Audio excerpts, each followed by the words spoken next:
తిరుపతి శ్రీవారి లడ్డూ ప్రసాదం కల్తీపై ఇప్పుడు దేశవ్యాప్తంగా నిరసనలు వ్యక్తం అవుతున్నాయి. హిందువులతో పాటుగా హిందూ సంఘాలన్నీ జగన్పై సీరియస్ అవుతున్నాయి. ఉత్తరప్రదేశ్, మధ్యప్రదేశ్ సహా పలు రాష్ట్రాల్లో జగన్ బొమ్మలు కాల్చేస్తున్నారు. తిరుమల దర్శనానికి దేశవ్యాప్తంగా ఉన్న హిందువులు వస్తూ ఉంటారు. వారిలో అందరూ ప్రసాదం రుచి చూసే ఉంటారు.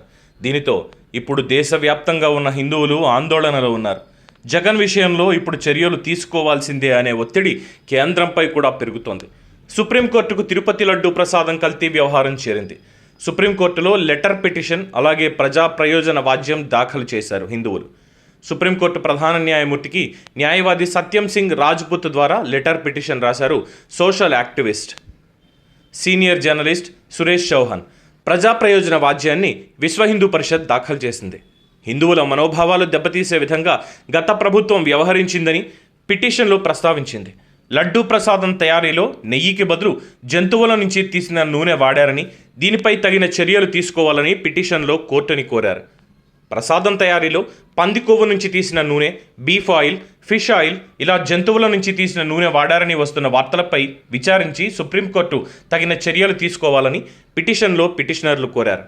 ప్రసాదం కల్తీ వ్యవహారంపై చర్యలు తీసుకోవాలని కేంద్ర హోంమంత్రి అమిత్ షా, ఆంధ్రప్రదేశ్, ఉత్తరప్రదేశ్ డీజీపీలకు ప్రముఖ న్యాయవాది వినీత్ జిందాల్ ఫిర్యాదు చేశారు. తిరుపతి లడ్డూ ప్రసాదం కల్తీ వ్యవహారంపై అటు కేంద్రం కూడా సీరియస్గా ఉంది. ఇప్పటికే లడ్డూ కల్తీ వ్యవహారంపై కేంద్ర మంత్రులు జేపీ నడ్డా, ప్రహ్లాద్ జోషి కూడా స్పందించారు.